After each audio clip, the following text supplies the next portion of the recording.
안녕하세요. 반갑습니다. 메가스터디 김종익입니다. 수행평가 팁. 수행평가 쉽지 않죠. 여러분들의 노력을 정성평가하는 건데 얼마나 이 학생이 창의적으로 자신의 내용들을 잘 풀어냈는가. 근데 지금부터 수행평가를 제대로 잘 하지 못하면 대학교 가서 레포트도 잘 쓰지 못하게 될 겁니다. IT 시대다 보니까 GPT 사용도 되게 많이 하고 수행평가도 인터넷 자료 갖다가 쓰시는 분들 많이 있죠. 대학교 가면요. 레포트와 관련된 무슨 캠퍼스, 무슨 월드부터 해가지고 레포트 자료가 막 엄청 돌아다녀. 응? 요즘 막 GPT가 막 다 써주기도 하고. 하지만 그렇다 해서 막 그런 걸로 쓰기 시작하면요. 선생님들 다 알아요. 경력이 얼마나 높은데.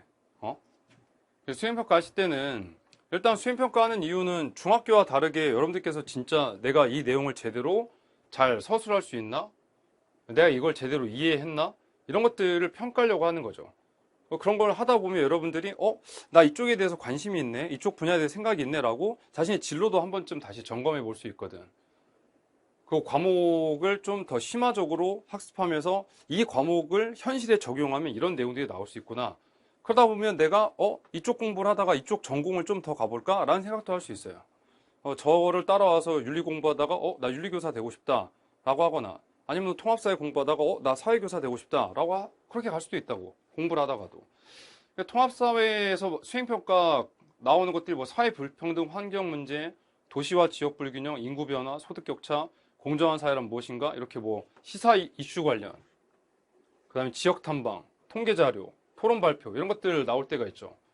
자료 기반에서는 통계나 시사 자료 근거로 제시하고, 그 다음에 관점, 그리고 또 실생활 연계하고 개념 정확히 사용해야 되는데, 중요한 건 일단 자료를 가져다가 연계해서 여러분들이 그 수행평가를 작성하실 때 다양한 자료 활용할 수 있긴 있어요.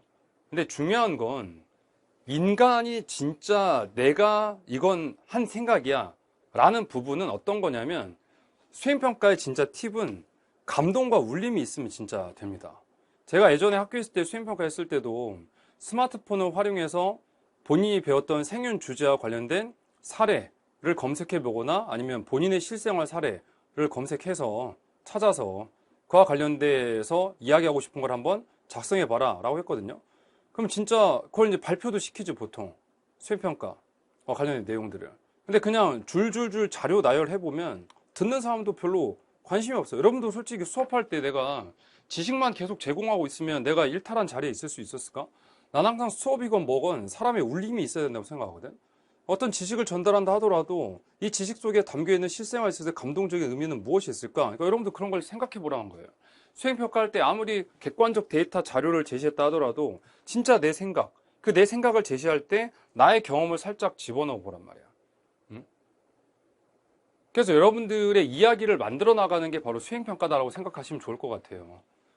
그래서 여러분들도 여러분들이 한번 스토리를 찾아봐. 여러분 가족 생활 중에 이야기, 학교 생활 중에 이야기, 학원 생활 중에 이야기. 지금 인생이 뭐 18년 이라면 짧으면 짧고 길면 긴 시절을 지금 사는 거거든.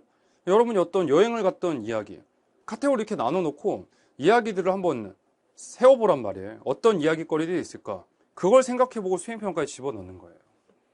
그것을 토대로 내가 깨우쳤던 거. 어렸을 때부터 일기를 잘 쓰는 애들이 수행평가도 잘하지. 그런 연습을 매번 해본 거잖아. 나는 오늘 이렇게 살았는데 이런 것들이 나한테 반성이 되는구나. 일기는 쌤도 써. 매일매일. 데일리노트라는 어플이 있거든요. 거기 사진도 집어넣을 수 있고. 내가 오늘 일상생활 어떻게 살았는지 계속 생각을 해보는 거지. 그런 훈련을 했던 걸 수행평가에 접목을 시켜야 돼. 그러면 당연히 읽는 사람 입장에서도, 아니 선생님 수행평가 이렇게 읽어보는데 자료만 줄줄줄 있어. 그 채점하는 선생님도 죽을 맛이야.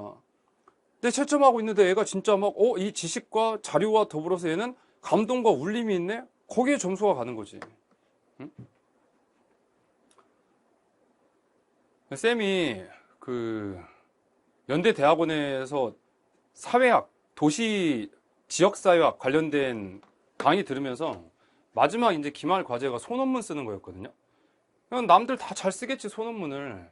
근데 내가 A를 받을 수 있었던 이유가, 그 소논문을 쓰면서 뭘 했냐면, 교수님이 이야기는 안 했지만 이 소논문 주제와 관련된 내용을 만약에 내가 학생들에게 수업을 한다면 이런 식으로 난 수업을 할 것 같다. 그래서 그 수업에다가 실제 나의 사례를 집어넣고 이렇게 해서 아이들한테 이런 감동을 주면 아이들이 이 지식을 더 이해할 것 같다. 그걸 집어넣거든요. 교수님도 결국 그 얘기 하신 거야. 응? 다른 사람과 다른 차별점이 들어있고 그 가운데 읽어봤더니 어떤 사례가 있으면 사람들이 관심이 생기잖아. 그런 내용들을 수행평가에 꼭 담으시라고요. 여기 이제 일반적인 객관화적인 내용이에요. 생윤 수행평가할 때는 사상가들 비교하고 수행평가에 나오는 쟁점 분석하고 제시해야 되겠죠. 근데 이게 중요하다고. 자기 성찰 에세이. 유작 삶에 대해서 나는 그러한 사례를 토대로 생각했더니 나한테도 개인적으로 이런 사례들이 있었고 그에 따라 이 사상가 입장에 따라 나는 이렇다라고 생각한다. 그러니까 다른 사람 입을 빌려서 내 입장을 이야기한다고 생각하시면 돼요.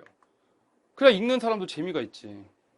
그래서 사상가의 핵심 개념을 정리하고 현실 사례와 연결하고 어떤 이야기를 내가 할 건가. 중요한 건 나의 가치관이 들어가야 된다고.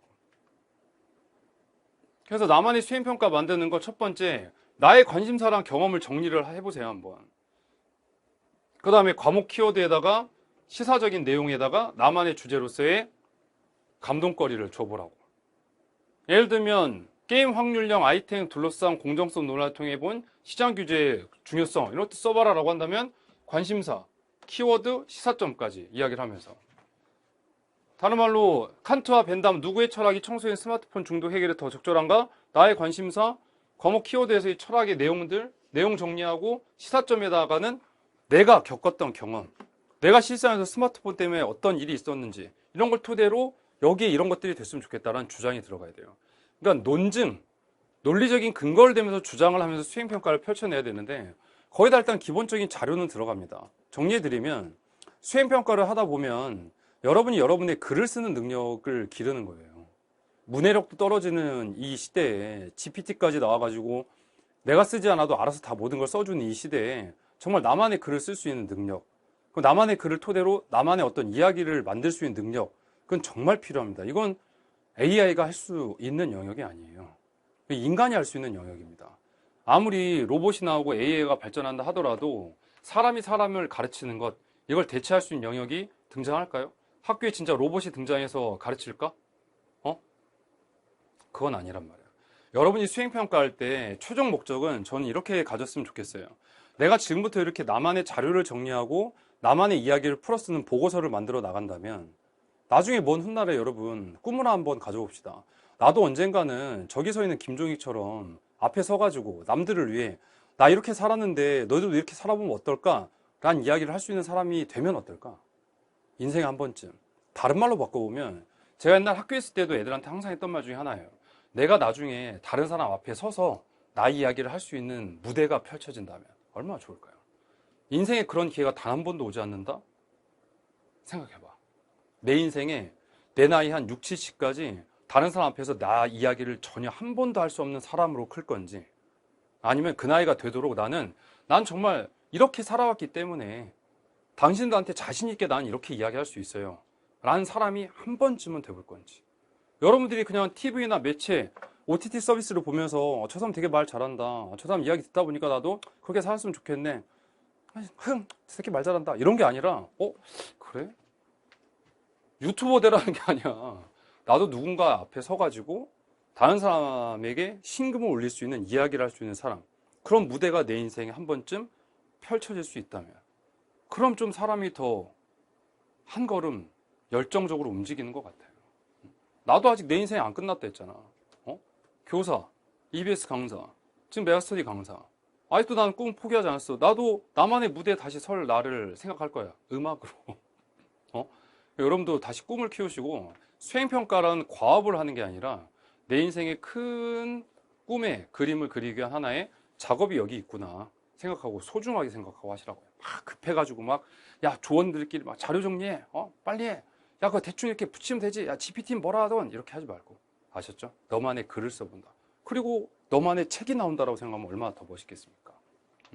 그런 생각을 갖고 좀 큰 꿈을 갖고 수행평가 열심히 하시기 바랍니다. 내신도 대비를 잘 하시길. 메가스터디 김종희입니다. 감사합니다, 여러분.